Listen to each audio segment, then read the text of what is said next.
Hey! You! Listening to this podcast right now! Do you want to hear a fucking podcast about anything and everything? Yeah. Like movies, music, television, and more? Oh my God. Well, you've come to the right place. Yes. Subscribe to Journey into Comics Network, and you get Podcastrophe, hosted by me, Yes. Dick. Why not throw a couple bucks to the Patreon? It's your choice. Yeah. This is a Podcastrophe. That sounds so awesome. The following is a Journey into Comics Network production.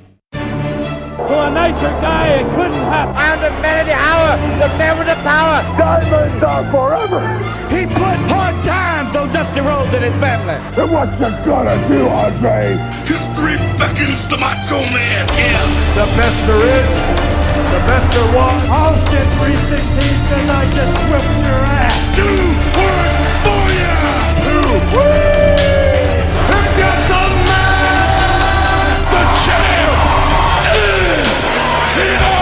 Do I have everybody's attention now? What's up, everybody? Welcome to Journey into Wrestling. We are in the midst of our Season 2. We are on Episode 6 of Season 2 here on Journey into Wrestling. I'm one of your hosts, Brando. Joining me here today, as always, my fellow tag team champion, Nate. How's it going? How are you, dude? I'm doing really, really good. Just coming off of the heels of a hot weekend of wrestling.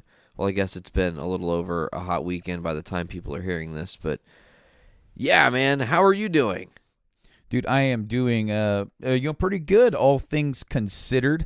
Rushing home to do a podcast, racing all around to make sure that we can fit this podcast into our schedule. It is, having 3 podcasts is not the easiest thing to keep track of. And it's not that we forget. It's like we all have our separate lives, and we got to find ways to squeeze it in. So here we are, once again, squeezing her into the last minute and hope. But at least this time, it's not the day of. I sometimes feel like we are, I don't care who you choose as a wrestler, but we're on the outside apron, and the ref is counting to 9 in 3 motherfucking quarters, and we somehow slide in last second to save the match for ourselves, to put it into that terms. But no, that's life of podcaster. We have to find time to make it happen, and you said with 3 shows, but homie, I have 4 right now currently, yeah. So I totally get the constant juggling of figuring out when, where, how you can do these podcasts. So I'm really grateful we can be here today. We have a lot of different things to talk about, Brando. There was, like I said, a huge weekend of wrestling. We had Survivor Series 2017, which was the 20th anniversary of the Montreal Screwjob. It was. In fact, funny that you mention, we kind of covered that for our very first Patreon exclusive over on the Journey to Comics Network Patreon. Just go to Journey to Comics, or go to patreon.com/Journey to Comics, and for $3 you get exclusive content over there every month. You get every episode early, up to a week early. Whenever we get it done, it's up there first, as it's scheduled out for normal release. If you just can't wait, if you just gotta hear the newest content right away, it's there. But for $3 you get the extra bonus content that no one else gets to hear. It's secret. Nobody's supposed to know about it unless you're in the club. Oh, I see what you did there. Hey. And for our very first one, I just kind of dawned on me. I was like, man, we're 20 years from the screw job, and we've always talked about maybe doing some retrospective stuff here on the show and not just covering what's going on now. So I thought it would be a perfect opportunity to do so. You and me, we sat down, we talked about the events leading up. I had, we had some details from Brett's book and from other shoot interviews and from firsthand stuff to talk about what happened, what led up to this moment in professional wrestling history that changed the landscape forever. And we talk about that. It's a long one. It's like a 2-hour podcast. I actually put in the entire heel promo that Brett put in. That clip is in the episode. As we talk about it, you get to hear the whole thing. I wanted to do more clips, but unfortunately I just could not find any good enough audio clips or video clips for that. And maybe there's some more scandalous ways to get those clips, but I was trying to do it as on the up and up as possible. And maybe next time I just need to like put in a DVD and put up my zoom up to the TV and do this whole pirate style. I mean, the only other way you could have done it was with like an iPad through an auxiliary cable. That's how I would have tried to do it. But still, even if you did that, the YouTube clip wouldn't have been clear enough. But I guess you could have used WWE Network if you were real crafty. Or maybe use like a capture program or something like that. Oh, I don't smart. know. I just thought it would be something, something kind of cool to throw in there to be able to hear a few more of the things. But I did get the heel promo in, and that was like number one because when we recorded it, I actually read the whole promo. I said, nah, I'm not going to read the whole thing, and I read the whole freaking thing. And it's funny because I read it in like probably like 3 to 6 minutes, but it's like a 12-minute promo.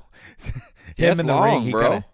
Him in the ring, he kind of like draws it out just a little bit, but I read it really, and I'm glad I did read it because at least if I couldn't find it, it would have been there. Yeah, because that was really like sort of like the catalyst to him going down the road that he went on, being sort of backed up into a creative corner for what was really a really awesome 1997 for Bret Hart. But yeah, go check out that episode if you would, please. It was an awesome episode, and we can't wait to do more of those episodes down the line. You forgot there's a special guest voice appearance. No, we got to talk about it, Brando. Oh, man, can't dude. escape it, if you will. I can't remember exactly how and why I started doing Dusty Rhodes. You were there though, and you were in it to win it, man. For like a solid 5 minutes, it was pure gold. I did the whole outro of the show. Yeah, if you will. Oh, baby, I tell you what, baby, if you want to go over there to the Patreon/Julian the Comics, you'll get the entirety of the Montreal Screwjobs from the Journey into Wrestling group. I tell you what, you're going to love this, baddie. I can't even speak, man. I'm starting to like roll over my own lips. I wonder if Dusty Rhodes ever rolled over his own lips, if you will. Maybe. I remember the first time I ever tried to do Dusty, I heard him do this commercial for some like podcast or radio show. And it was when still like Florida Championship Wrestling was still around, and Dusty was working with Florida Championship Wrestling. This is for like, that was before it became NXT. And Dusty was done commentary. And Dusty like, maybe it's how I do it. Maybe I get up and I eat because I get hungry. And then I go down to Florida Championship Wrestling and I call some spots. And I come home and I take me a long ass nap because I get tired. Oh, he's hilarious. He was hilarious, man. Oh, man. He was so off the wall. Never really knew what he was going to say until he got there. But, yeah, dude, I sort of just went hog wild into my Dusty. And well, and I think that's a beautiful thing, Brando. Do you know why? Why's that, baby? Well, because he's the creator of War Games, baby. Well, he is the creator of War Games, man, baby, and it was really good to see the War Games be brought back. I mean, we're seeing the return of War Games, Starrcade, if you will, coming back too in the Greensboro Coliseum in North Carolina this past weekend, and the War Games is lit. The War Games has evolved over the years. Now it's been 20 years since last seen the War Games, and they took the top off the damn thing, so now they could jump off of it like those crazy sons of bitches that they were, the NXTs. But we're going to talk about that right now. Nate, what do you think about War Games? I mean, first, I got to tell you, baby, that when it came to the NXT TakeOver War Games, that the one match I was not expecting to steal the show was that with the one Aleister Black and the Velveteen Dream. Hey, you want to know something crazy? It's What's on that? right now, currently.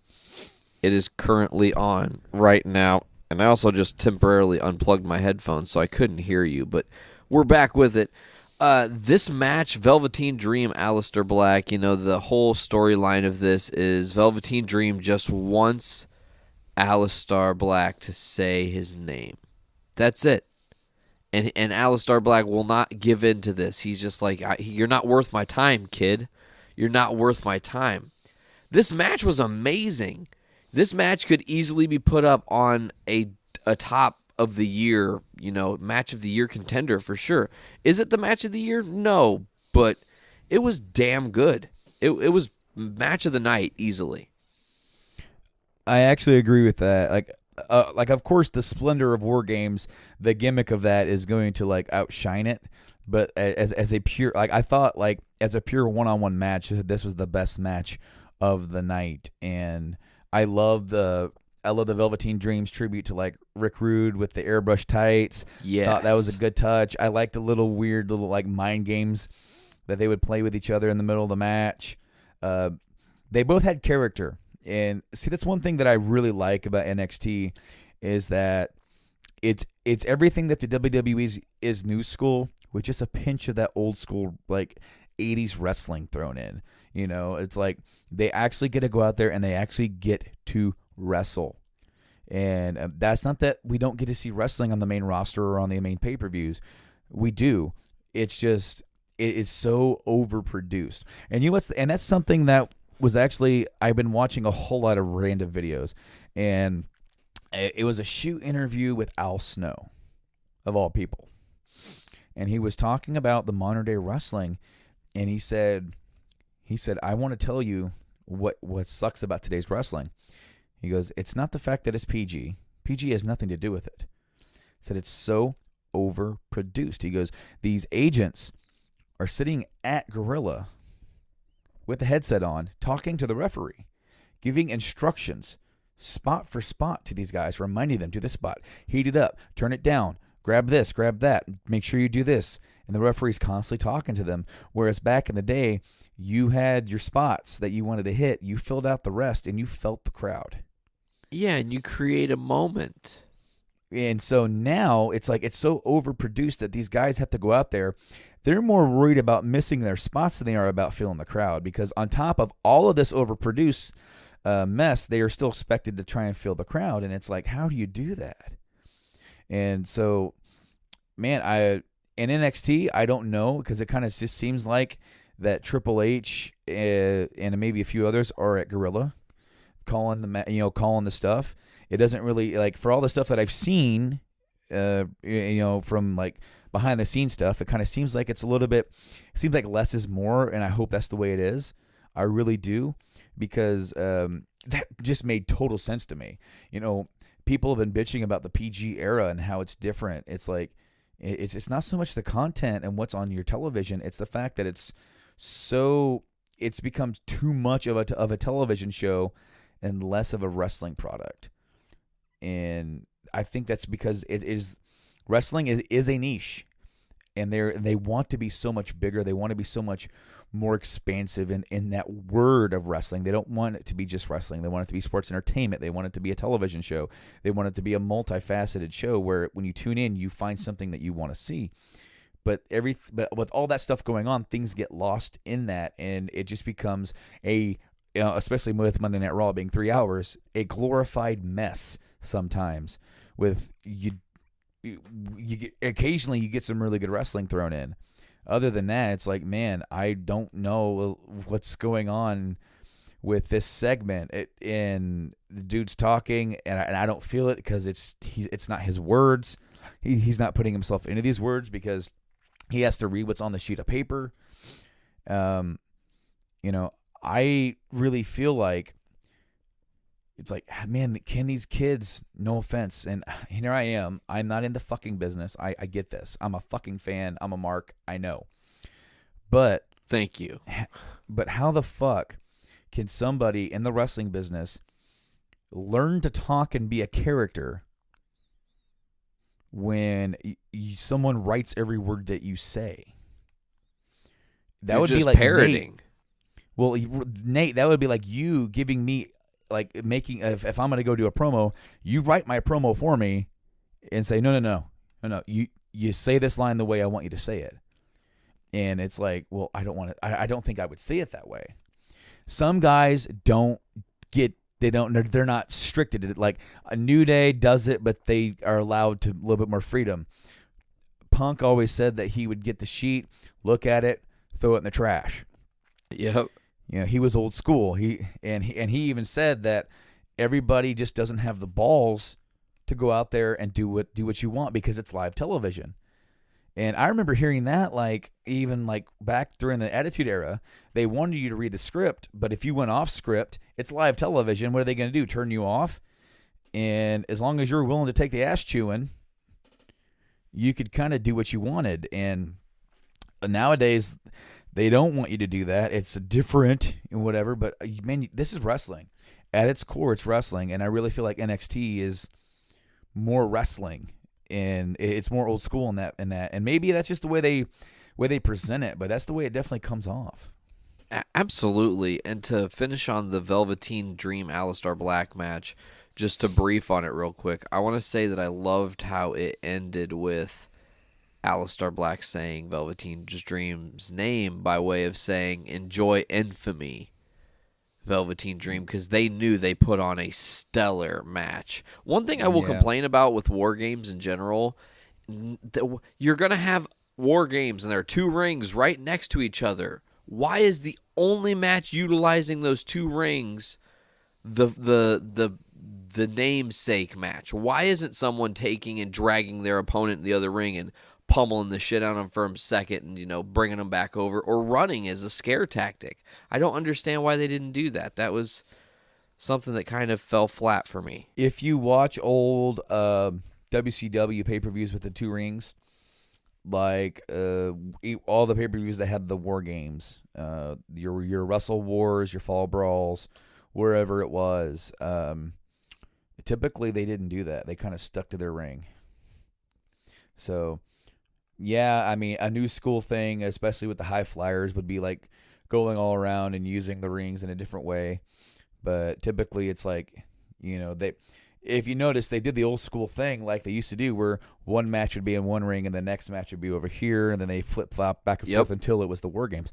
And that's exactly the way they used to do. So I want to say that whatever ring that they're in, that's the ring where the pinfall has to happen. Well, I'm sure that makes sense, but I was more saying, like, utilizing the ring for, like, cool jump moves and shit. There's all this other... No. I feel you. You know? I mean, I definitely feel you with that. Now, Nate, we have a new NXT Women's Champion. Yeah, we do. I'm so excited about this. Finally getting the nod, Ember Moon. And they put on a hell of a match. It was pretty good, yeah, man. She finally got the title win, and of course, I really like that Asuka came in and presented it to her. You know, Regal was in there with the belt, and Asuka comes in and, you know, celebrates with Ember Moon. Obviously, they worked in NXT. They had some really great matches down there, and it never just really panned out, especially with Asuka getting hurt, where she actually got to put Ember over. And, I mean, that kind of worked to Asuka's favor because now she's still undefeated, but... Yeah, and they keep talking about her undefeated streak. They brought it up again this week on Raw. They're slowly, you know, turning the heat up on that, making it a thing people will be talking about. They're slowly introducing kind of the sprinkles of Goldberg, as it were. Well, she's already passed Goldberg's streak. Really? Oh, yeah. She did that over the summer. Damn. I didn't know that. And Goldberg tweeted at her and, like, congratulated her. I watched the Goldberg 24. I did, too. I thought it was really well done. It was really well done. It was really interesting to see, like, the behind-the-scenes footage in 02 or 03 when Vince was, like, barking at him to do it differently when he was about to cut the promo, and it was kind of like a different insight to what some of the dark shit they don't talk about in the business, you know? Exactly what we were just talking about, how you kind of have to be told what to say, and you're kind of told to no, do it more like this. Why aren't you doing it? Because you're still being directed, as it were. Yeah, well, I mean, and yes, and in WWE, especially with Vince, you've always been directed. But I don't necessarily think he was barking at him. I just think he was trying to get what he wanted out of Bill, in that instance. The promos and that kind of stuff, the backstage stuff, that has always been really heavily produced. But as far as like word for word stuff, I don't think that they should have that. I think that should be a no. I think you need to learn how to talk, because one thing that I really hated was a guy like Shelton Benjamin. He's never really been that good of a talker, especially back in the day, right? Yeah. And so then he would be he'd be saying lines, and you would feel no emotion in them whatsoever. He would just be saying them, and you're like, I do not buy you. You could not, you could not sell like you could not sell anybody anything, Because I'm the golden standard. Yeah, right. Like there are some guys, there are some guys that are just such good talkers that they could sell a dying man a health club membership, So it's like, I mean, Shelton Benjamin could not do that. Absolutely not. But, and that's not a dig at Shelton. I love Shelton. I think he's a great worker.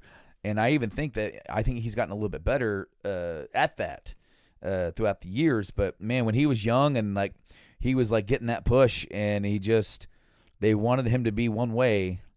And he was like, okay, yeah, I'll read these lines. And it just came off as empty and hollow. But, Nate, we also have another new champion in NXT, and some really bad news to go along with that. Now, I almost said Drew Galloway.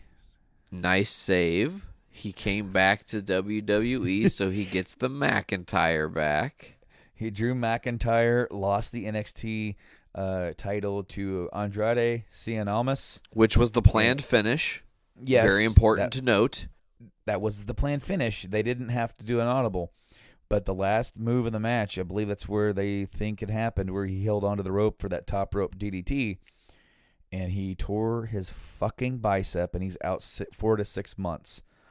It's actually, I'm going to say a thing, and you're going to feel me on this. It's a blessing in disguise for him. It really is. He doesn't have to go to NXT now. He can come back on the main roster. Well, I think he has done due diligence, and that would be huge. Unexpected return from him. Well, here's what I would do. Hold on. Sure. Let's hear it. All right. So they got Cien as champion, and his next challenger is not going to be a rematch with McIntyre. Can't be. It's going to be Adam Cole. Bay. Adam Cole's going to rule the roost. Love it. If McIntyre can push himself, take over WrestleMania weekend. If he can get cleared, McIntyre, Adam Cole, NXT title, WrestleMania weekend takeover.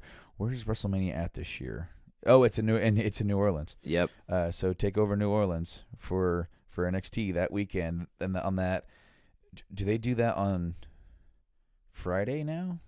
Or I can't remember. Yeah, it's Friday because Saturday is the Hall of Fame, and then Sunday is Mania.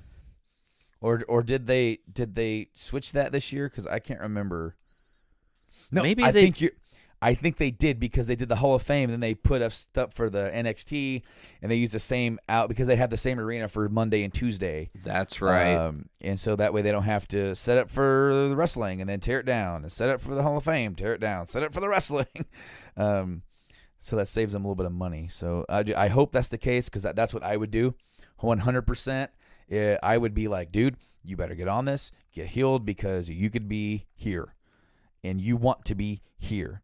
And, unfortunately, it is a pretty bad injury. Do not rush it. As much as I said rush it. Don't. Cena rushed it. He did rush it. But, see, you also run the risk of, like, fucking yourself up to the point of you're out longer, and you don't want that. Also true. Cena, though, was a lot less physical after his comeback. He didn't get full bore and do a bunch of crazy shit after he returned from that injury. He was right back in the mix, but they didn't have him doing a lot of the crazy stuff. So he was kind of protected in that manner. And he's not super ultra physical anyways. So Drew, however, is a physical wrestler and does a lot of stuff. So it's really unfortunate, but I do think that if you don't book him to come back to NXT to challenge Adam Cole, which would be amazing payoff, considering that it was SummerSlam, wasn't it? The Undisputed debuted. Yeah. Okay. So, it would just be cool to have a big moment at WrestleMania, be like the closing chapter of WrestleMania season. be Drew versus Adam. I do really like that. Of course, to talk about Adam Cole, we can't not discuss the fact that we had the NXT War Games match. It was the Undisputed Era versus Roderick Strong, the Authors of Pain, versus Sanity. What did you think of this match, Brando? I thought it was pretty darn good. Of course, they changed the rules just a little bit. Instead of it being a two-team, well, I guess the last one they did was a three-team, technically, huh? With Team Wolfpack, Hollywood, and WCW. But they did it this way where it started with like one person from each team started, and then they still did the intervals, the 5-minute first, and then the 2 3-minute ones, or however long it was. So like then the next two guys came in, so then you could move the match along a little bit faster and get everybody in there to do the spots. I thought this was pretty well done, especially since this was the first War Games the WWE has attempted, and I thought it came off really well. I mean, Absolutely. I think it lived up to the old War Games name, and them taking the top off did actually let them utilize more space and more real estate in there, because with that top on there, I watched the War Games match from Wrestle War 92. It was the one where it was the Sting Squadron versus the Dangerous Alliance, and they'd be on the turnbuckle, and they would grab hold of the top of the cage and then do like a kick instead of like a drop kick on you. Yeah. Like they had to be creative. And I remember there was actually a danger one year where Sid Vicious went to powerbomb somebody. Dude, like, you're too tall, Sid. Dude hit the top of the cage, and Sid pretty much like dropped him right on his neck. He's like it was like, whoa. And thankfully, dude was okay, I think. But it's a pretty sick looking bump. But them taking the top off, at first I was like, I don't know how I feel. Turns out perfectly fine, absolutely fine. I thought it was great. I cannot wait. I hope they do a War Games style match on the main roster at some point when it calls for it. Don't bring it out. Don't make it a yearly thing. Don't do it at Hell in a Cell. Don't do a Elimination Chamber. Reserve it for when it is needed to be utilized. And I just really feel that that they did a great job here, and it for them just kind of bringing it out of nowhere. And I really hope that Triple H was able to sell Vince on this, because it turned out tremendously well. They even, when Insanity came in with the rest of the group, then they brought in the weapons, and you saw some a chain and some chairs and the tables. People got busted open hard way in this match. One dude from Sanity got cut from the table, and he was a gusher.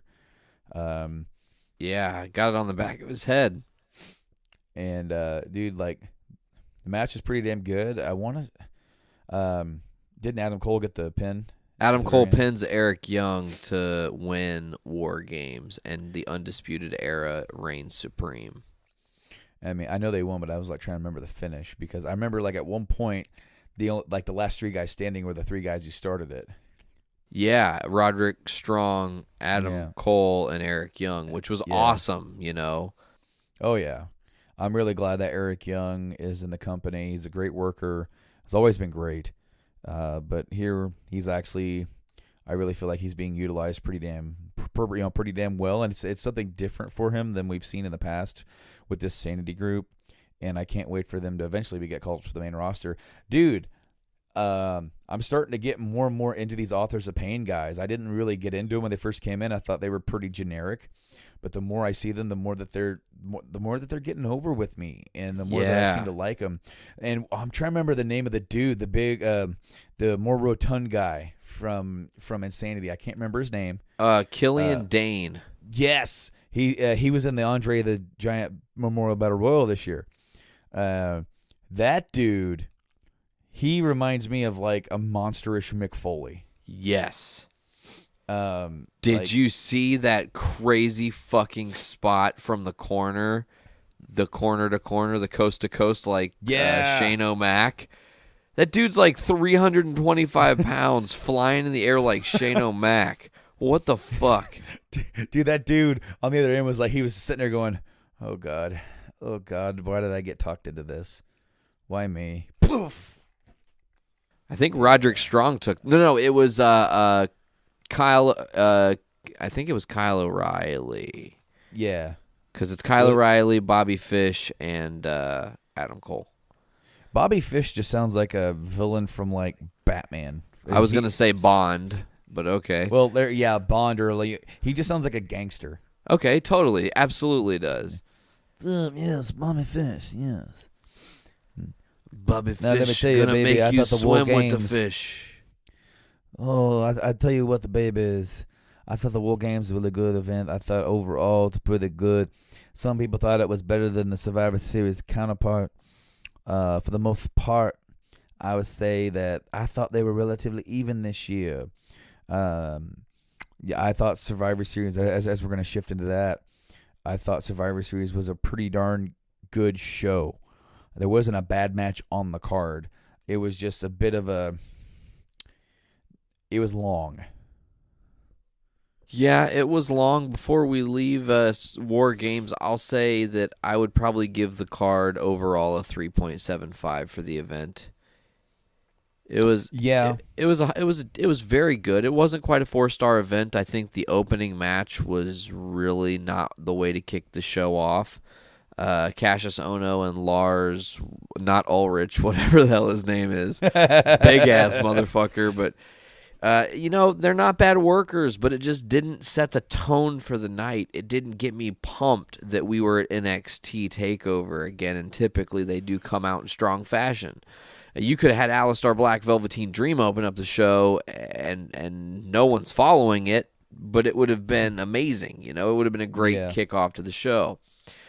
Before we move, okay, well, what did you think on a 5? What do you give War Games? I'd probably give it a good 3.5. Okay. And that's just, I didn't mind the opening match. It was okay. The women's match was pretty good. And then, the Velveteen Dream, as I said, that one's kind of stole the show. McIntyre and CN was better than what it deserved to be. I vibe that. If that makes any sense. I didn't expect that match to be that great, and it was... all in all things considered, pretty great, but it's also with the Velveteen Dream Aleister Black match and the War Games match, it kind of gets lost in the shuffle there. But yeah, I would say a good 3.5. Good, really good show. I missed. I have a really bad habit about not catching the pre-shows now. It's okay. The pre-show was literally like, hey, we're not paying attention at all to what we've hyped this whole event of being. Because you had the kickoff match being Elias from Raw defeating Matt Hardy from Raw. So, no Raw versus SmackDown, the only night of the year where they go head-to-head. They've already forgotten about that at the kickoff. The Cruiserweight match... Owens and Zayn was another match like that too, because they faced. They defeated Breezango. Yeah. Both from SmackDown. Oh, and then look, Enzo Amore defeated Kalisto of the Cruiserweight division, all having nothing to do with the idea. It's like every show got one we're the best show. Okay. We're the best show. Okay. And then there was no representation from the Cruiserweight division in the rest of the card. They just lost after that first one. But to get into the main card here, we kick it off with what probably could also be considered match of the night quickly. The Shield v New Day. What did you think, Brando? Pretty good. I thought overall they did a damn good job. And they really played on the fact, some of the more, some of those the New Day shenanigans and things that they do. Overall, I thought this was a pretty darn good match that really utilized everybody. And of course, the Shield was going to win, their first official like pay-per-view match back, they're not going to lose. Yeah, you're looking at it as a real pro watcher of wrestling and seeing it for what it is. We'll talk about that later, too, because there was another thing that happened later in the card that was super obvious, like immediately obvious what was going to happen leading into this match. We'll talk about it. But the Shield defeats the New Day. It's a great match. A lot of fun spots here. There's, they're doing a good job getting Roman over. They're really trying to rework him and give him a second chance. And spoiler alert, it's not second chance; it's more like the third, fourth chance now. Well, I guess it's they've dropped the ball in the past. Well, the first one wouldn't be considered Roman's fault because they could have given him the push when Batista won, and people would have been excited to see Roman win. But then they forced him down our throats the very next year. And it just did. It was because counterproductive. Because everybody was getting behind Roman in the Shield. They're like, "Oh, they're going to love this guy." It's a story of a right guy, wrong place, wrong time. Because that year they wanted Bryan. Yeah. And then the next year, like, oh yeah, they want Roman. No, they want Bryan now for real. Yeah. And they didn't get him, and then they was like, all right, let's make him want Roman. And that was what Triple H that year was the year after that, and really it's like they've had moments where they've had Roman over, and then they fumbled. Well, there sucks. They're starting to really. Oh, go ahead. Sorry. I was just saying Roman's a good worker. Absolutely. He's not a bad worker. He's not a bad worker. He's not a good worker. He's the worker. No, he is a good worker. He's not the best on the mic either, but he can get the job done. I mean, I've said it before, 10 years ago, this guy would have been on top and no one would have complained. Absolutely. It's just a matter of timing. And I do roll my eyes at some of the more of the pushing down the throat stuff that they do with him. But, like, I'm kind of indifferent towards him. I'm not like super into him, but I'm like, I'm not going to change the channel necessarily. I'm. It's not like I was with Cena there for a while, where I was like, I just really did not want to see him on my screen anymore. I don't think he's annoying, except I do think Roman's annoying when Vince scripts his promos. There was that one SmackDown promo where he said "sweet suffering succotash, son" or something like that. Yeah, and ridiculous. You're just like, no, nobody says that. Speaking of Roman Reigns news, we should mention it here. Congratulations, Roman. You are now the new Intercontinental Champion of Monday Night Raw. He defeats The Miz right after the Survivor Series pay-per-view the following night. I think this is a smart move, putting the belt on Roman now, because like I said, their people are warmed up to him again, and they're keeping the Shield together. I do not feel surprised by any means to see that, like, Dean and Seth will probably regain the tag titles soon. Mm-hmm. And the Shield will be holding gold again like they did previously when, Roman and Seth were tag champs and Dean was U.S. champ, I do believe. Yes. Yeah. Hey, there's that beautiful cage. I love the modification of the cage, by the way. The overall modifications to War Games cage. Just mentioning because it's still on my what? screen. We actually didn't mention that for this one they actually put like a little metal grate in between the rings that way you wouldn't fall in, and they actually did like a few spots utilizing that little area. But yeah, they made a few modifications to the cage, and I thought it looked good. Yeah, I absolutely agree. Moving on in this Survivor Series card here, we had, the traditional women's 5-on-5 elimination match. Team Raw v Team SmackDown. The match is okay. Doesn't really have a lot of super memorable moments. I know that, Asuka ended up fighting off 2 or 3 surviving members of Team SmackDown, and then ended up winning the whole thing. Tamina and Natalya. Yeah. So yeah, Asuka. I mean, and that right there, that helped protect Asuka too. So, it made her look like a boss. So right there, that puts Raw up to zip. But that's about to change because the U.S. champion Baron Corbin defeated the Intercontinental champion The Miz in a non-title one-on-one SmackDown versus Raw match. And pretty decent match here. And I felt like, in a way, the right guy won, even though that right guy was Baron Corbin. I can't believe you just uttered those words. Dude, I know. But his ring work is getting better. His mic work is still like, he has a personality of like a rotten foot, but it just...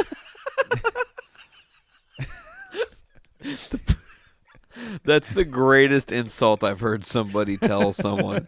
You have the personality of a rotten foot. Jesus. Oh, that's great. Oh, man. I don't have much else to say about it. It was there. It was okay.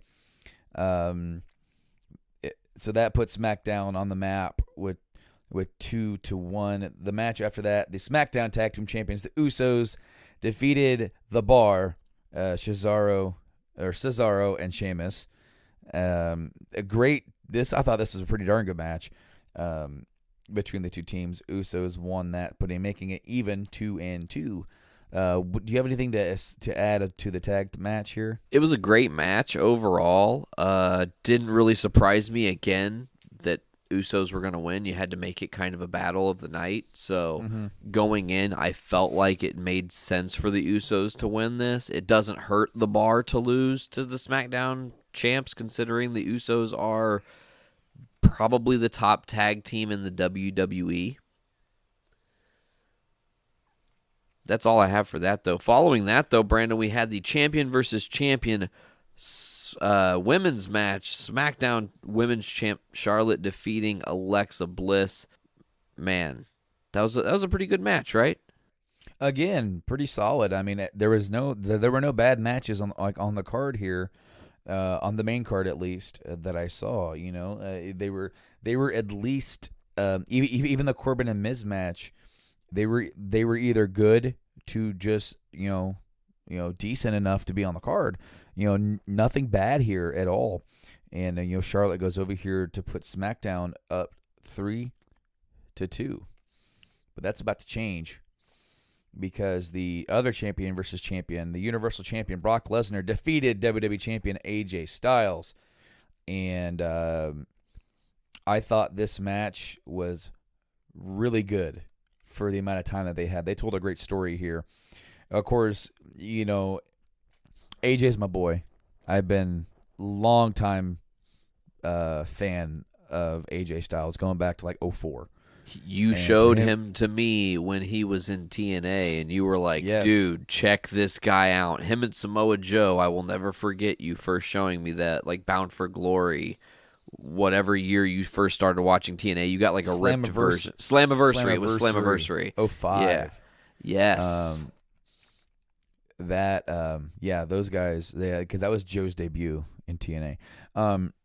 Styles, they start the match off with him being absolutely just dominated for the first 5 minutes.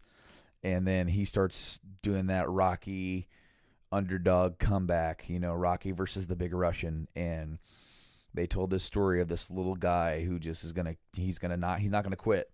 He's going to get in there and he's going to try to win. And I love the fact that Brock sold for him. Oh, yeah. He sold for him, and he made AJ look great. Yes.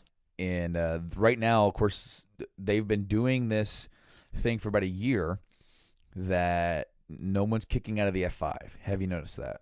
One F5 and done. If you get hit with it, it's over. And that's going to happen all the way until WrestleMania 34. When Roman's going to kick out. Yep. But that's smart, because you want that. You want people to go, holy crap, he kicked out. Making the finisher mean something again. Yes. And AJ brought the fire here. And he got Brock in the calf crusher, and Brock sold that so much that apparently he was actually selling it backstage. Oh, shit. And some people who were working backstage actually thought Brock might have actually been injured. Wow. But Brock was selling AJ to the point that he was selling it backstage and limping. and made AJ look like a fucking $1 million, and he made AJ look like he belonged in there with Brock Lesnar, and he did not have to do that. Lesnar could have went in there and stiffed him and made him like his bitch. All love to AJ. That's Brock Lesnar, former UFC heavyweight champion. You're going to be his bitch if he wants you to be his bitch. Absolutely.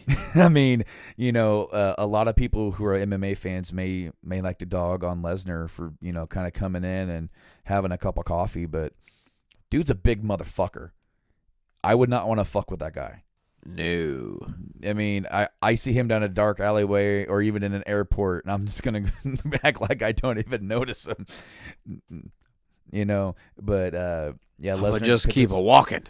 And just keep walking. Lesnar gets the win here, evening up the score, and that brings us to the men's traditional 5-on-5 Survivor Series Team Raw, which is captained by Kurt Angle with Braun Strowman, Finn Balor, Samoa Joe, and Triple H versus Shane McMahon, Randy Orton, Bobby Roode, Shinsuke Nakamura, and John Cena.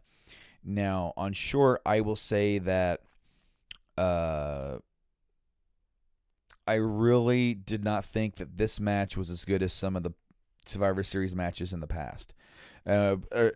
Primarily, what I say is like in the past few years, because I thought last year's was really good, where you had I want to say the very end was like Roman versus Bray and Randy. Yeah, and like Roman went for the spear and Randy took the spear. Like Randy pushed Bray out of the way. I thought that match was good, and then the 2015 or 14. I don't remember. It was the year where it was the Authority versus Team Cena and Sting came out. Yeah. That Survivor Series match was amazing. Absolutely. Really good. This year, I thought it was okay. This was not my favorite match on the card. You had a lot of cool moments, but that's kind of it. And I liked the Bobby Roode and Triple H Spinebuster moment. Yep. I thought that was kind of cool. I liked some of the eliminations here. I liked how I believe it was Cena hit Joe with an AA. He hits Joe with an AA, and then he hit Balor with one, and then he hit Joe with another one to get that. And then to eliminate Cena, Angle hit Cena with an angle slam, I think. Yeah. And then Finn hit the coup de grace. And then, was that the pin or did Angle hit another angle slam on him? I don't remember. No, I think that's the pin. I will say there's one thing. This match kind of angers me because while, like you said, it had some cool moments and some cool spots that we're talking about here, it also eliminated all your young talent first except for one dude and had almost all the old vets in there when it should have been some of the old vets going out and then really making some of these stars. Bobby Roode should not have been one of the first eliminated. Shinsuke Nakamura should not have been one of the first eliminated. I hear you, but I disagree with you because it all depends on the story you're telling. The story they're telling is leading up to Triple H and Angle, and that is the story that got predominantly told here. Due to Triple H, like, I loved the end of the match. Oh, I agree. I loved the ending. It was brilliantly done. Because of how they were doing the Triple H and Angle at odds with each other. I liked how Braun was in the ring, getting ready to destroy Shane, and Shane was like kind of the whole like swallowing it, going, all right, let's do it. I ain't backing down. And then Braun's like, he's like that hungry hyena waiting to lick his chops. And then Triple H tagged himself in, and Braun looked at him like, excuse me, bitch? Yeah, exactly. And then Triple H gets in there, and then Kurt tags himself in, and Triple H kind of looks at him, and then Angle and Shane go at it, and Angle gets Shane in the ankle lock, and looks like Shane's going to have to tap. He's got nowhere else to go because he tried to get to the ropes once. Rule is, you go once, you're not getting back again. Especially, Angle didn't do it, but I was waiting for Angle to like lay down. Yeah. Like he used to do and grab that leg lock. But Triple H comes in and attacks Angle and pedigrees him, and puts Shane on top of him. Yep. And then he gets the pin, and I love the look that Braun is giving Triple H. Like, what? He looks so confused, like a chimp doing a math problem. I loved it. What the fuck are you doing right now exactly? What exactly are you thinking about doing? And then Shane's like trying to pull himself up, and he's confused too. Like, huh? What? What's going on? And then Triple H pedigreed Shane. Ultimate tale of, H wanted to do it himself.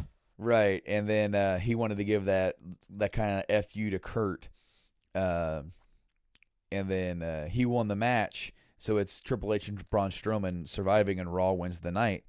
And then H is like, come on! To Braun's like, we won!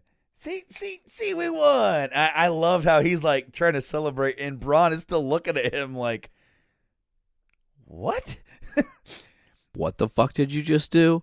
Right, like, and I love it because Braun is selling this like he is just completely flabbergasted. And Triple H is playing one of his games. He's the master manipulator. He's the game. And they ended it perfectly. They stayed true to what I feel like is and should be Braun's character. Because he grabbed H and took him down in that corner, and H sold this perfectly, looking just terrified. I thought he was going to crush his jaw off. Oh, dude. And Braun says something like, if you ever try to pull one on me again, it'll be the last game you ever play. And then he has him down in by the neck, and he lets him go, and he's going to walk away, and H can't leave well enough alone.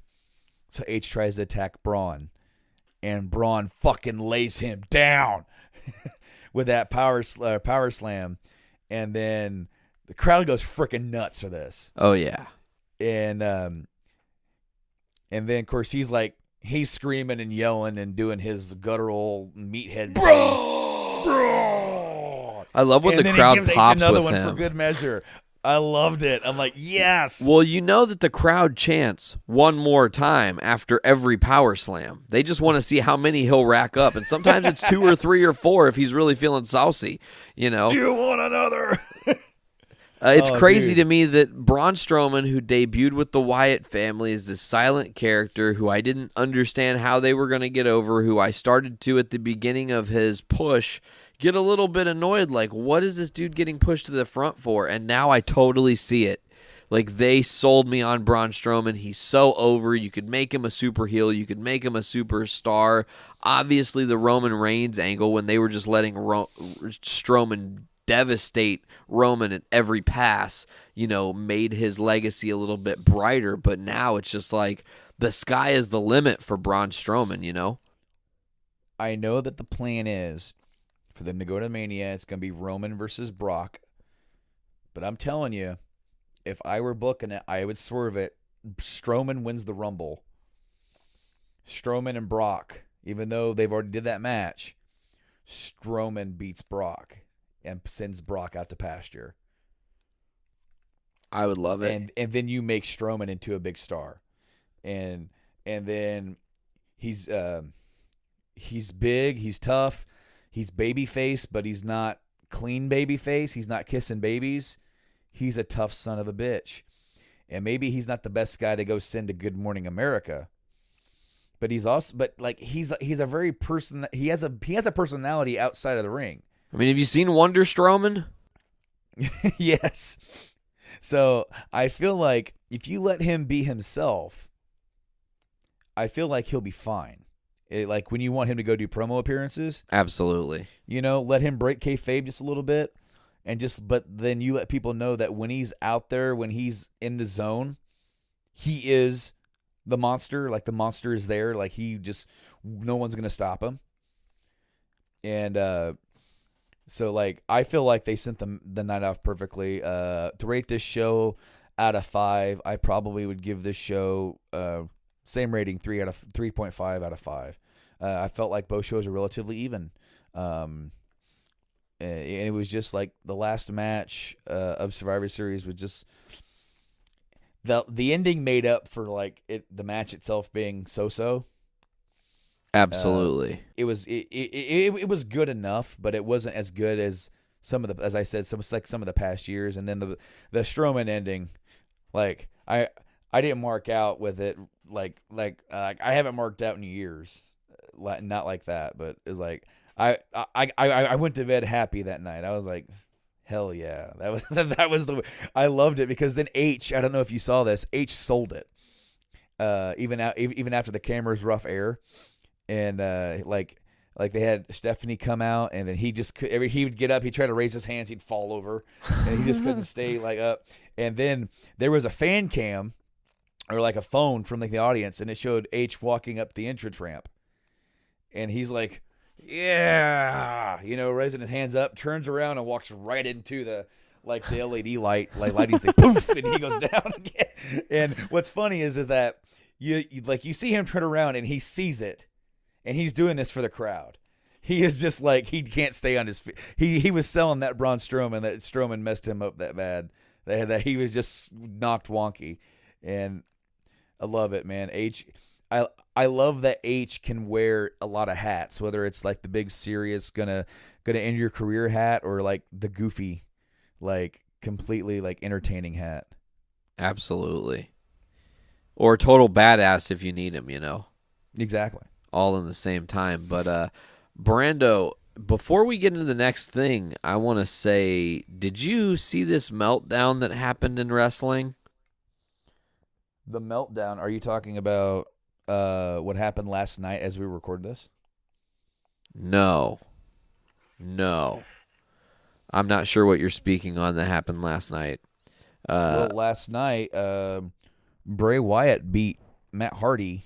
Oh, we could talk about that, yeah. Well, like what we had was Hardy laying in the corner, kind of losing his mind. Delete. He's saying it. He's not just doing it. Yeah. He's on the verge, man. They're teasing broken Matt Hardy. I just heard that there is something where in the next 30 days, if no one appeals for the name, which it looks like Anthem will not do, that in like 31 days we could have Matt Hardy maybe?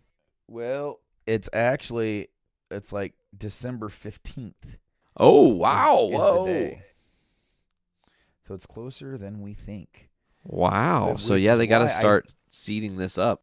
Which is why I think they've started, because it kind of seems like it's going to happen. And it's the perfect move, because if they go with Broken Matt, it gives him something to do while Jeff is still recuperating, and you don't have Matt just wrestling random matches. You can do a storyline with him, and then when Jeff comes back, turn him.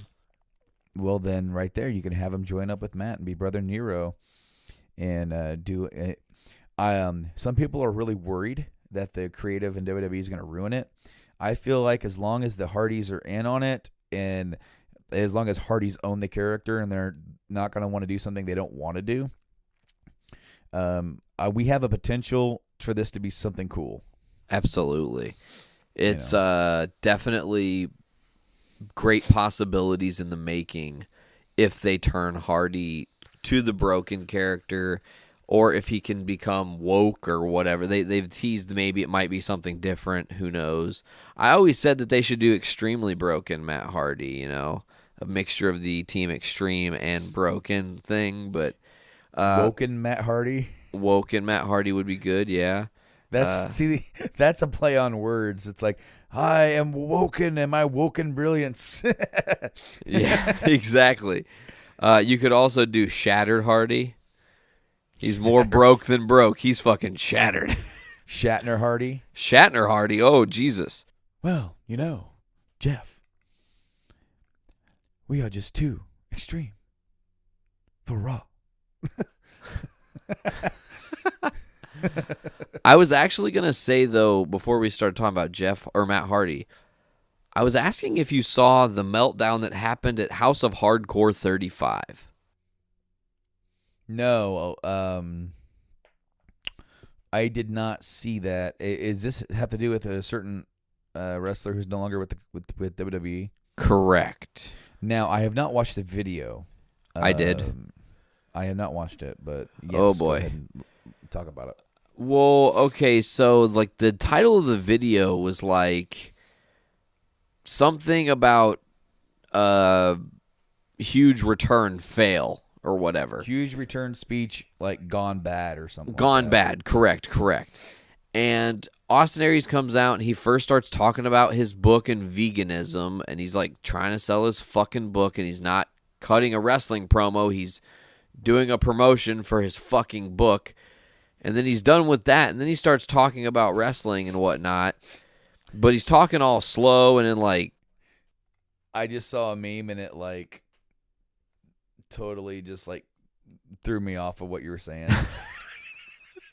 It's the Punisher and like Batman. I'm just gonna go ahead and send it to you. yes, please send it to me. A little bit of journey into comics here, because it stopped my day.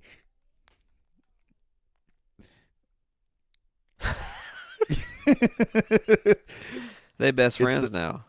It's the Punisher. He's like, I lost my kids. Batman's like, I lost my parents. They both have like 3 dots. And then it shows Punisher pushing Batman on a swing. Brilliant.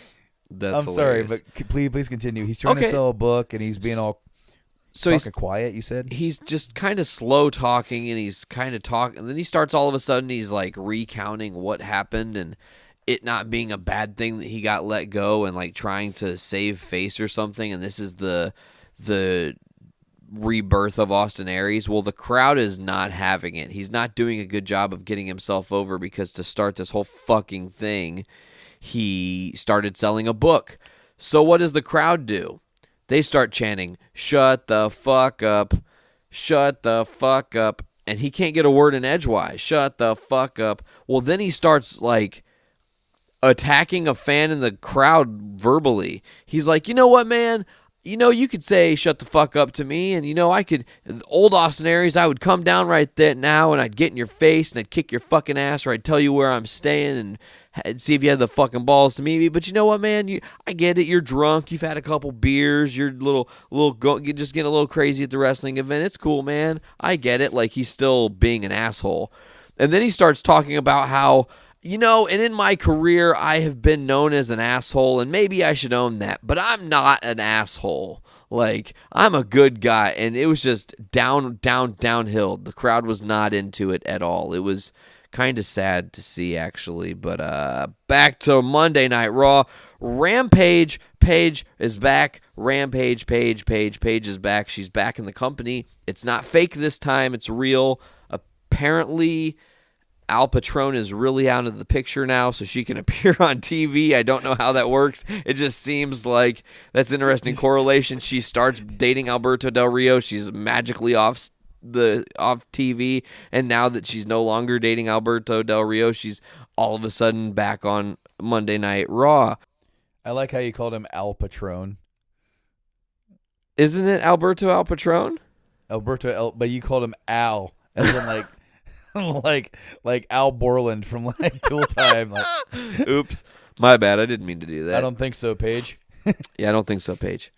No, but Paige debuted with a couple chicks, Sarah Morgan, and I can't remember the MMA fighter looking chick's name because I suck.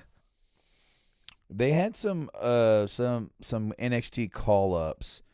And 5 to be exact. Yeah. We had a few, and I can't remember all their names because I haven't really been following all of them here. But what we do have is a rumor that they're going to be doing a women's Royal Rumble this year. Yes, it's a 20-woman Royal Rumble. And also rumor that they're doing a women's elimination chamber. Really? Yeah. Really? Mm-hmm. Are there going to be pillows? Well, if you remember, the new chamber's actually padded. Oh, that, you know what? I do remember that they padded it finally. There's no real, what do you call metal it? grates. Metal grates, yeah. Yeah, I mean, they've definitely made the chamber safer for the better. I mean, to be honest, it's like I would not want to go in there in that old chamber and take bumps on that metal grate. Nope. I cannot, kudos to all the guys that did. They've made the chamber. It's still serviceable as a chamber. It's taller, so you can do more stuff off the chambers, all that kind of stuff, off the pods. But I think Raw gets the Elimination Chamber this year. Interesting. And so I kind of feel like with that being said, either someone from SmackDown's going to win the Rumble, or Roman's going to win the Rumble and then have to, or someone else is going to win the Rumble and going to have to defend it in the chamber. Because I think that's how they're going to just decide who's going to face Lesnar is going to be who wins the chamber. So if I were them, I would have somebody from SmackDown win the Rumble. And if AJ is still champion,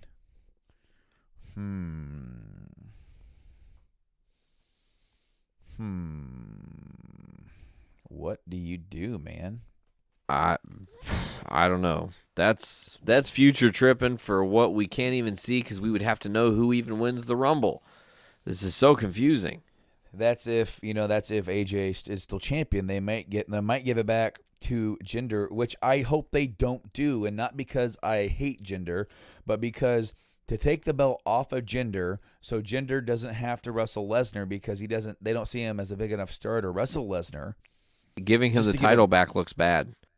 To me, it does, because it's like, oh, you weren't a big enough star to wrestle Lesnar, but you were good enough to hold it for a while. Let me hit you real quick.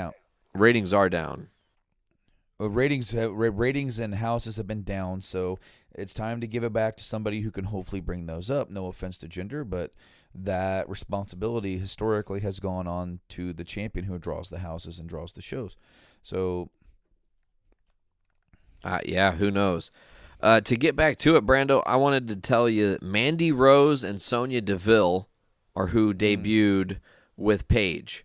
And then on SmackDown, in either the laziest writing in wrestling history, or I'm hoping the secondary tendril of this unit, Ruby Riott, Liv Morgan, and Sarah Logan debut on SmackDown in a similar fashion, decimating some of the SmackDown women's roster.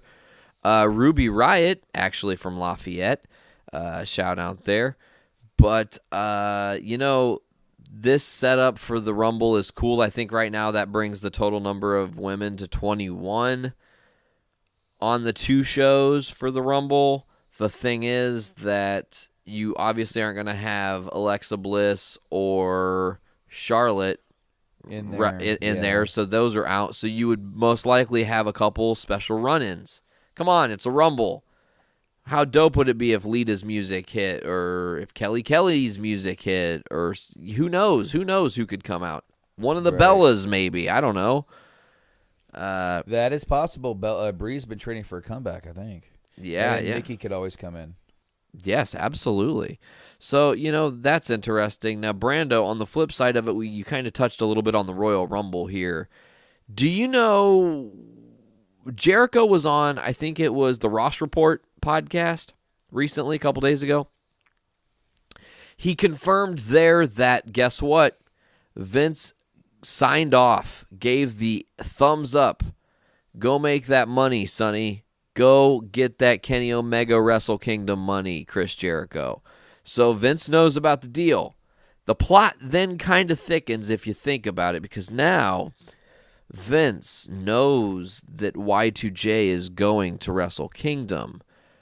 What would happen if Jericho beats Kenny Omega at Wrestle Kingdom 12 and then appears in the Royal Rumble? And Jericho's in the Rumble. Holy shit, Jericho's at the Royal Rumble. He's back. He just, after the successful defeating of Kenny Omega, he's back in the WWE, where he gets eliminated by Kenny Omega, setting up a grudge match at Mania.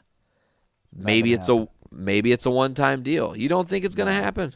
No, not at all. I see Jericho putting over Omega in Wrestle Kingdom, and then from everything that I've heard, Jericho might be at the Raw 25th anniversary show on that's like the go home for the Rumble. But by the time that the weekend comes around, he's going to be back on the road with Fozzy. Oh, Boo Earns. And so, I don't foresee them doing any business with New Japan at this time. If Omega decides to leave, that's one thing. They can look at that. But if he did, I don't know. I simply do not know. I don't see them doing that because Vince sees himself above that. I just think it's a totally missed opportunity.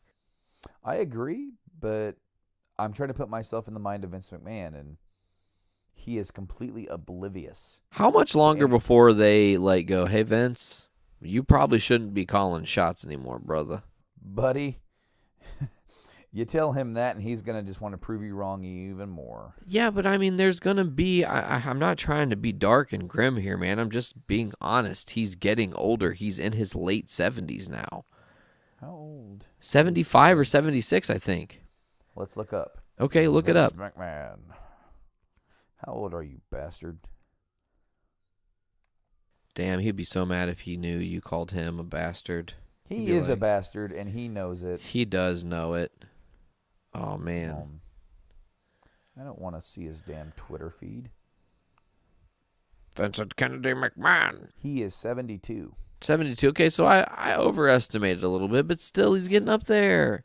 He's not a young spring chicken anymore. How does a 72-year-old man think he has his finger still on the pulse of what people want in professional wrestling in 2017? I'm just saying, I feel like H might have a better handle on it, and that's why we're seeing NXT be as good, if not sometimes better than the main roster. All I'm saying is right now we might be living in the NXT era of wrestling, where NXT is what people are going to remember over anything else. Mm-hmm. You know, because all this other stuff, you know, you're too much future tripping. Oh, man, we have to get Roman over, so we're going to have to give Lesnar the title for a whole year, and no one's kicking out of the F5. And all these big long-term plans muddies down wrestling a little bit. You got to be able to think on your feet. I think that's why the past couple pay-per-views have done well, is because they've had things that had to change last minute that made them think on their feet and not just go, well, we know how to drive the product and the story we're trying to tell right now. As long as we keep churning it out exactly how we planned it, it will always work the way we want to, you know? I think that's boring take.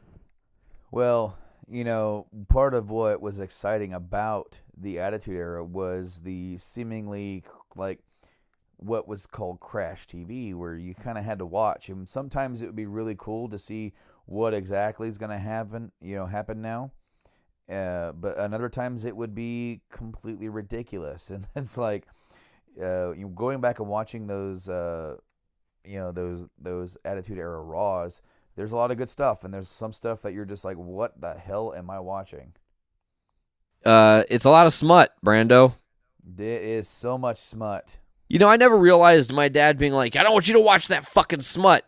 He was so right. I should not have been watching that smut. It's bad sometimes. It's wow. You know what I want to say? We didn't mention this on the amazing Patreon exclusive Montreal Screwjob episode that you can check out on the Journey into Comics Patreon at Journey into Comics, or wait, at patreon.com/Journey into Comics. I'll get it right sometime, folks. It happens like that. But you know, one thing we didn't talk about is in the 90s, people had the worst signs ever. Oh, man. I cannot believe some of the signs I saw at Survivor Series 97. I don't even think I should repeat them here on the podcast. That's how bad they are. Dropping F words that I don't personally use. You know what I'm saying? Yeah. Exactly. What the fuck? That's any example of what I'm talking about, you know? It's not the fuck word. That I'm cool with that, but ridiculous. So yes, I think that wrestling back in the day was definitely smut, and times are changing. But Brando, do you have it ready, my friend? Are you talking about the randomizer? Yes, I do. Yeah, bro. I hope it's not all Magnum TA, because I don't feel like I know dick all about it. If we're being honest. That's all I was thinking today. It was just like, shit. I'll tell you what. If it's not him, you better be doing some homework on some Magnum TA and watching some old school matches. Give me a list, bro. Yeah, please do. But on the list here, we have 10 names of pro wrestlers here, and we are going to go through the names, and it's going to be in a random name picker. It is legit, guys. It's on www.miniwebtool.com/random name picker. And here we have Ric Flair, CM Punk, Scott Hall, Chris Jericho, Trish Stratus, Ultimate Warrior, Edge, John Cena, Magnum TA, and Stone Cold Steve Austin. We're going to pick a random name, and we're going to gush about this guy, talk about his career, talk about some of our favorite matches. And here we go. And it is CM Punk. Oh, yes. I'm so happy that that's what you're telling me right now, because he is my absolute favorite modern era wrestler who I feel was wronged and left the entirety of wrestling with so much more to offer. I very much hope that CM Punk maybe one day makes a professional wrestling return, Brando. So let's go ahead and get into this right now. CM Punk, some of the most memorable things you can talk about him in professional wrestling aren't necessarily him being in the ring, but in his promo work and his outspokenness. He has made himself such a cornerstone character of wrestling. He reminded me a lot of guys like Roddy Piper and Austin in that Renegades type style promo that he would cut. Some of my favorite stuff was before he even signed to the WWE, when he was still in Ring of Honor. The matches that he had with Joe are a legend. You know, the hour-long draws, and then of course the third and final, it went. I can't remember how long that damn match was, but those matches were just off the wall. Of course, that's back when he was his finishing move. It was called the Pepsi Plunge. Yeah. It was like a top rope pedigree, and then he had a move called the Pepsi Twist, and it's like all of his damn moves were named after Pepsi, and it was he really likes Pepsi. He had a great feud with Chris Hero, or known as Cassius Ohno, in NXT. And then, of course, he finally comes to the big show. In the first summer of Punk of 2005, he's in Ring of Honor, and he's going to the WWE, and he wins the Ring of Honor world title. And he says that he's going to take this belt and place it on Vince McMahon's desk as a trophy. You know, he's getting some real heat with Ring of Honor fans. And then, of course, he gets his contract, and he signs the contract on the Ring of Honor belt. Like, oh, that's great. Fantastic. I want to say he lost the belt. This is off memory, but is it Jamie Noble? Looking now. He had a different ring name at the time. Something Gibson. But yeah, like Punk defended the title, and then he dropped it, and then he went to OVW, and he was not happy in OVW. He was pretty he didn't feel like he needed to be there. And unfortunately with Punk, when he's not inspired, he gives less. Absolutely. But that's when he got the ear and got the eye of Paul Heyman, and he learned how to write wrestling television, and he learned a different aspect of the business. You can learn about this by watching his Blu-ray DVD Best of the World. It's awesome. Where he talked about that, and where he became a fan of Paul, and Paul became a fan of his. And then, of course, when they were redoing ECW on the main roster, Paul wanted him on the main roster. He's one of my stars. There's no doubt. So when they did it, they brought him up. I want to say his debut match was against Just Incredible, and they were at the Manhattan Center. Yeah. And and Punk started off his career in the main roster, on the ECW roster, and he had an uphill battle. He really did, because people didn't get it. There was on the Something to Wrestle podcast with Bruce Pritchard. He talked about he didn't get Punk until he sat down and talked to him. He sat down They were up in the stands, and I can't remember if they were recording it or filming it, but he just started interviewing Punk. And he's like, "What is straight edge? What is it?" And it's like, he didn't get Punk until he sat down with him one-on-one and understood who he is and what he is and what makes him tick. And I have a feeling that there were other guys working for the WWE that didn't get him either. And that was a detriment to Punk. Punk was a victim of start-stop booking throughout his career. I really hate that, but it's hot and cold. It's like nowadays they say wins and losses don't mean anything, but they do. Absolutely. It's like they kill momentum.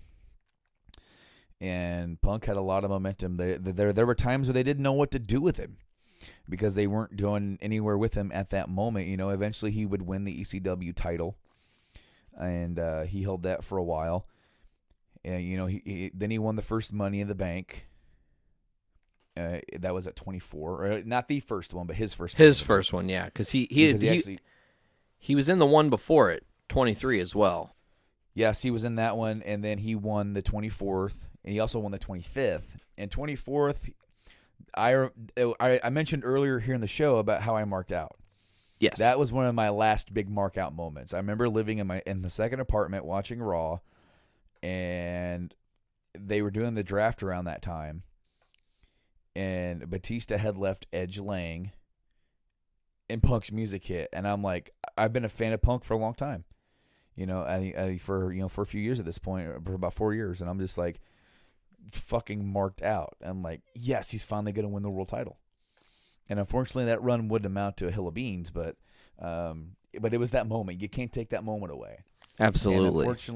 And unfortunately for Punk, he would have more of those moments where, that first run, it ended with him losing the world title without him being even in the match. I thought that was stupid, even before everything, and before you learn all the behind the scenes crap, even as like a fan of wrestling and a fan of the business, that's silly. Absolutely. But then you go, and then he went and then he won another Money in the Bank, and then he turned heel and he cashed in on Jeff Hardy, which was a great move. And then they did the whole Hardy feud, which was a great feud. And then he dropped the belt to Taker, and sort of like lost momentum. Then they did the Straight Edge Society. Then him completely riffing, by the way. I have 2 years. What did he say? He had 2 months of television written out for his character and what he wanted to do, and they just let him run with it. Yeah. Brilliant. Yeah, and it worked because, he created a whole new character for himself. And then once again, it got to a point, and then it just didn't matter anymore. And then for some reason, I think he was injured, and he ended up on commentary. And I actually kind of liked him on commentary. I remember there was one time where he was on commentary, and I think Cole was in the ring, and people he was the only one still at the table, and then the anonymous Raw GM laptop went off, and he looked around and he's like, "Me? Do I read it?" And he stands up to the podium and he's like, "Always wanted to do this. May I have your attention, please?" I have an email from the anonymous Raw general manager. He was having fun with it. Of course, this all led up to him taking over the Nexus in that weird failed storyline. They fucking dropped the ball there too. It in all intents and purposes, Miz was the champion at this point. They were trying something new, and I've said it before. Miz wasn't ready yet. He's ready now. Yep. And I've been championing the Miz for quite some time here, but he wasn't ready yet. But Punk was, and Punk I think he wrestled Randy Orton that year. But then it would all come to a head that year. So that was 2011. Money in the Bank, one of the best matches of this decade still, from 2010 to 2020. I remember watching that live, and it was just it was that hostile crowd, ECW One Night Stand 06. It was a moment. If Punk loses, we riot. Yeah, that type of thing. Of course, they're in Chicago, and he's supposed to be the heel, but he's not. That was after he dropped that pipe bomb promo, and really caught the wrestling world on fire again for the first time in a long time. He coined the Paul Heyman guy. Yeah, I mean that promo is a legendary promo. That promo is right up there with some of your biggest promos of all time. Absolutely. And of course, that led to this match, and he was supposed to be leaving with the belt. He didn't re-sign until that night, where he was thinking he was going to leave, and he re-signed, and he won the belt and left with the belt. It was a great ending. Absolutely. And I loved how he was playing with Vince, and I loved how he even used social media, because how they did it was he left through the crowd, left out like the front door of the building into a cab that was waiting there for him with his bags in it. And then it took off, and he lived right down the road from the venue, not too far away. And he was still in his wrestling gear, ran up to his apartment, threw his bags down or whatever. And then he ran to his fridge to get some water because he was dehydrated. And he just ended up sitting down with his in front of his fridge with that open because he was hot, and letting the cool air from the fridge run on him while he was drinking, and he just kind of sat there like, man, this is my life. This just happened. And he had the belt, and he just looked in his fridge, and it was kind of empty, so he thought it would be funny if he put it in the fridge. And he posted it on Instagram or Twitter or whatever, but where he put the belt in the fridge and took a picture of it, like next to his Diet Cherry Pepsi or whatever. In Red Bulls. That was a pretty cool moment. And then, of course, he made a rogue appearance at that year's Comic-Con. And they were doing some cool stuff where it kind of seemed like he was like the champion. He did appearances at at a Cubs game, and he was doing some other stuff. And he was the champion, but he wasn't signed with the company, quote unquote. And I really feel like they missed an opportunity to keep him out of the company until the fall. Yeah. Let him actually go to Ring of Honor. Let him go to New Japan with the belt. And work out some business where your guy gets to go and defend the title there. And you crown a new champion in the WWE, whether that's John Cena. Of course, they did the whole thing with Mysterio where he held the belt for like a cup of coffee. For a literal cup of coffee, yep. Literally. He won the belt, went backstage, had a cup of coffee. They told him he's wrestling Cena. And he goes, well, I guess I'm losing it. And he did. But that was the night that Punk came back. And I thought it – and he came back with the new music. So he didn't know what was going on until he actually walked out on stage. Cult of personality. And I really feel like if they'd have kept Punk out for a few months with him kind of making appearances with the belt, and they could have run out and draw out the storyline to make people going, what is going on, dude? He actually left with the belt. He screwed Vince McMahon. You can sort of blur that line of reality a little bit, even though, and that's the magic of pro wrestling is, we know it's fake. We know it's fixed, but it's that ever slight hint of a doubt. Well, and it's when the lines are blurred, Brando. The ever important moments where Jeff Hart. Okay. Example: Matt Hardy, Edge. They had real life heat against each other, and it made the moments on wrestling more real. You felt it more. They were more impactful. So when CM Punk's like, "Fuck you guys, I'm leaving the company," Vince is like, "Oh shit, he's leaving the company," and then he decides not to swerve. Okay, and then he makes a surprise return. And automatically starts controversy over who really is the champ. He never lost the belt. Hell, he won the belt and hasn't had a match since he won the belt, Yeah. Yeah, they kind of rushed it because they wanted to sell tickets and numbers for SummerSlam. It's unfortunate because then they go to SummerSlam and Punk and Cena have the rematch. Punk wins again, but gets attacked by Kevin Nash. They were going to set something up with this and then didn't ever do it. Well, Del Rio, Al Patron, he ends up cashing in on Punk and becoming the new champion. It was supposed to be Punk versus Nash, but Nash didn't pass the physical due to a heart problem that he had. He ended up passing it, but it was like he didn't get cleared all the way until like December or like November, December, because that's when he ended up wrestling Triple H. Yep. But he ended up wrestling Hunter instead at the next pay-per-view where he lost. And they totally screwed up his momentum, and it's wrestling booking. It just did not compute. He eventually did win the title back, and that would be the longest WWE title reign since the Hogan era. You know, he surpassed JBL, he surpassed Diesel, and went well over a year. And, of course, what was awesome about this moment is that he got to not, quote, main event WrestleMania, but he got to defend the title at Mania against Jericho. Great guy. And a great match, too. It's not like the show stealer, but it was a pretty darn good match. They actually had a better match, I feel. Was it Extreme Rules or whatever they... Payback, right? They did the Chicago street fight. It was one of them, yeah.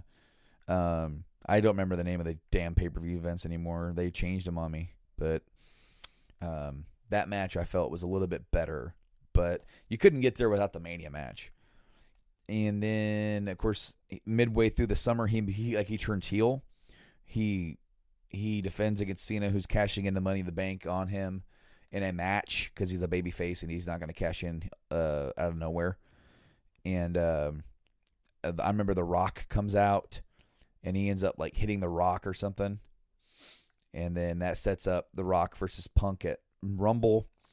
They have a cool little heel run with him, and I feel like it's some of his best work in the company with some of these heel promos with Heyman just being there holding the belt. I thought was great, where Heyman didn't have to say anything. He's just there. Yep. Some of these promos were absolutely fantastic. Of course, this leads to the debut of the Shield. And, of course, they're saying that, well, no. Punk's like, they're not my guys, but really, they was all designed to be his guys. Yep.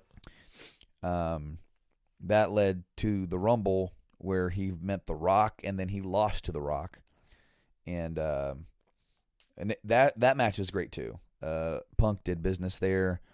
Then that goes, they have this rivalry where he's trying to get back in the title picture and eventually loses to Cena, and Cena and Rock 2 happen. My personal opinion, it should have been The Rock defending against Cena and CM Punk. Yep. That way that once-in-a-lifetime one-on-one match could still be. Correct. And that way you could still have Cena win the title at Mania, but it's not just those two going at it. You can have Punk get involved, and you can have Rock take a breather, Cena take a breather, Punk take a breather. You can make some cool moments with those three guys, and plus that would also kind of help cement Punk as like on their level. Yeah. But then, of course, that led to him wrestling The Undertaker, which is not a bad spot to have on the card. That's a great spot. I think he should have been the one to end the streak personally, but well, considering how he felt about it, I kind of disagree, because I kind of feel like that he didn't want it. So that's true. If your heart's not in it, don't do it. And of course, that match was a good match too. He probably, once again, he went out there and tried to prove why he should have been in the main event, and wrestled a good match. And then he ended up wrestling Lesnar at SummerSlam. Yeah. And that sort of led down to the path of his departure from the company. And he had some matches teaming up with Daniel Bryan against the Shield, I think. Yeah. And then the Rumble was his last appearance, and he got eliminated by Kane. And the rumor was he was going to go head-to-head with Triple H at Mania 30. He didn't want that. He either wanted to be in the main event or he wanted something else. He also went to bat for. He said he went to bat for Bryan to be in the main event, and that did happen. And yes, maybe it did. Maybe that wouldn't have happened if Punk would have stayed. Maybe if Punk would have made more of a more of a stink. He might have got the main event nod finally. But things kind of happened the way they did, and he ended up getting released on his wedding day, no less. And then he went to go try another passion of his, and that's MMA. You know, he lost his debut UFC fight. But I mean, you can't dog on him. He tried.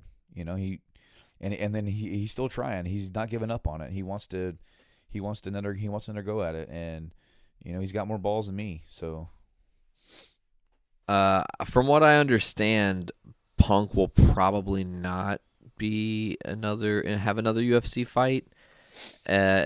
Just, you know, Dana White looks at it realistically, and CM Punk talked this big game and then didn't really show up to the party, you know, and you have to look at it in reality. And Mickey Gall was also coming up and making a name for himself, and he did solid business in the world of fighting.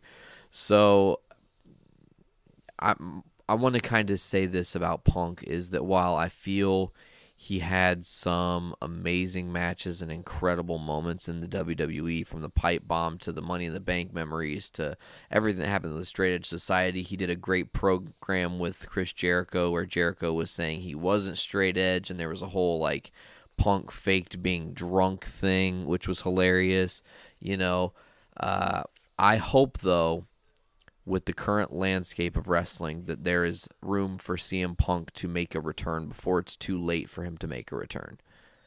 Because I feel he's got some great matches left in him. I feel like there are so many talented workers on the roster now. There's dream matches to be had in there. Can you imagine Seth Rollins versus CM Punk? Or here's one we've never seen. How about Kurt Angle versus CM Punk? Mm-hmm. You know, there are options there. A lot of different things that could happen. Yeah, and that's just the thing, is that he's got to want it, and right now he doesn't want it. So it's a shame. I really feel like Punk was a guy who he got a ride, man, and he's gonna go down in history as one of the great great players of our time. But when you have an era that had John Cena at the top during this time, he's not going to be on that. He's not on that level. He is not on Cena's level at all. And that's all due respect to Punk, but he's not. You have a lot of guys that stood up and put on great matches and were good stars. Edge is like another guy during that time who can easily say that, he was one of Cena's greatest rivalries. And I could kind of say the same thing for Punk. I think he's one of Cena's greatest rivalries there too. He's another player that without Cena, maybe, Punk would have been great, sure, but then it's so much better with him. Who would he hate as much? Well, I mean, and that's the same thing with Cena too. If you're a fan of Cena and everything, Cena's career's been great, but man, what was Cena's career been without Edge? Absolutely. What is Cena's career? What would have been without the matches with Punk? Because Cena has proven time and time again he could come to the table. And those two, and I'm just going to say that my favorite match is that Money in the Bank match. That match is a fucking masterpiece. It absolutely is a masterpiece. It's one of the matches that got me back into wrestling. I was actually out of wrestling during the time that this match happened, and people were like, you have to see it. It's amazing. Like, don't sleep on this match. So I think my buddy recorded it or something, and he was like, come over, we'll watch it. And we watched it, and I was like, wow, I liked CM Punk before, but I like him even more now. Holy shit. And then I rewatched the pipe bomb and caught up to everything that was going on in wrestling, and then it was like, and I'm back. And then that was right back into loving wrestling, and I'm still there now, even here now today. All right, dude. So he was your pick, sir. Oh, shit. Who's on the list again? Who's Flair, left? Flair, Scott Hall, Jericho, Trish Stratus, Warrior, Edge, Cena, Magnum TA, and Stone Cold Steve Austin. Sexy boy Shawn Michaels. HBK. Yeah, has to be. has to be on there for sure. There we go.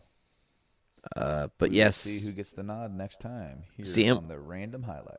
Yeah, CM Punk, one of my favorites. I'm so glad we got to talk about him a little bit today, Brando. Is there anything else we want to dive into in this week's episode of Journey into Wrestling before we depart? I don't think so. I think we're going to touch on the Clash of the Champions as we get closer. I think we have an episode before the pay-per-view. Maybe? Yeah, we'll have an episode right before the pay-per-view. Cool. Where we can dive in, especially when that card starts to shape out a little bit, and we'll figure out who's going to be facing who. I think we forgot to mention that Starrcade happened. Starrcade did happen. Yeah. I mean, it was a SmackDown house show. Ticket sales were higher than what they expected, and it was basically the card was a typical SmackDown house show, but they added a couple cage matches. The women's title match, Charlotte and Natalya, AJ defended against Jinder. You had a couple of special appearances. You had Flair there. Ricky the Dragon Steamboat was there. Arn Anderson was there delivering that badass spine buster we talked about. Oh, yes, he did. A few weeks back to Dolph getting involved there. And then, of course, the Rock and Roll Express. Rock and Roll Express still wrestled, dude. But they weren't on the card because they would have to pass a WWE physical to That's do that. not happening. And they went out with the Hardys and the New Day and twerked in the middle of the ring. And then, of course, was it Dash Wilder? Is that his name? One of the Revival dudes? He got defeated by Dustin the Natural Rhodes. The Natural Dustin Rhodes. Well, they call him the Natural. Natural as can be. Now, baby, see, Dustin Rhodes, fruit of my loins, if you will. He went out there and got funky like a monkey on that Dash Wilder at Starrcade, if you will, the event that I named, the event that I came up with myself to put over the Flair for the Gold, Ric Flair. They had a Dusty Rhodes package as well. I really feel like, and they're thinking they might have another one next year too. Ooh. And what's cool about it is that Starrcade used to be on Thanksgiving Day at the first couple were at the Greensboro Coliseum there, and of course they had this on the weekend of Thanksgiving. And I'm telling you, man, even though that Survivor Series is like around that corner, they did not do a network special with this, and I think next year they should. I think they should do a network special, and if not, what I propose they do is that I feel like the December pay-per-view, it's Clash of the Champions this year. I think it should be Starrcade next year. Yes, that would be awesome. You know, maybe I'm reaching for that, but there was a good reaction for this kind of like a mixture of the nostalgia a little bit with that, and whether or not it's Raw or SmackDown, maybe you can kind of have a kind of an older feel pay-per-view with Starrcade, and maybe just a little bit of a sprinkle of the Dusty Rhodes, the American Dream, if you will. Yeah. There was a Fatal 4-Way tag team title match at this Starrcade. Oh, yeah. The Usos defeating the New Day, the Alpha Beta American, whatever they're going to be called, American Beta. I don't know what they're going to call themselves. And then Sammy and Kevin Owens. Then we had the SmackDown Women's Championship defended in a steel cage.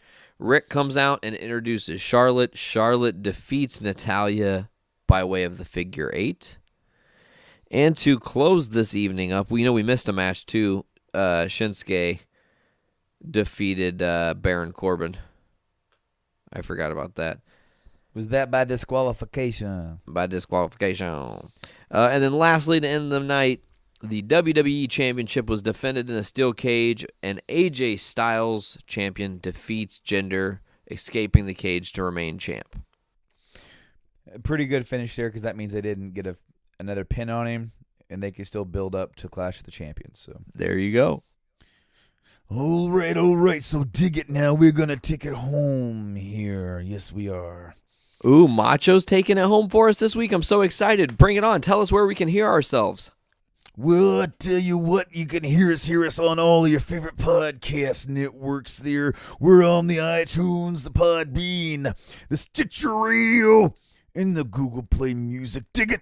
And then And only then, if you go to our Patreon at Patreon's Journey into Comics, you can get early access and bonus content like the Montreal screw job. Vince McMahon kind of screwed over the old, what you call it, the Bret the Hitman Harts, and the whole HBK's got involved in that, and it was all rigmarole.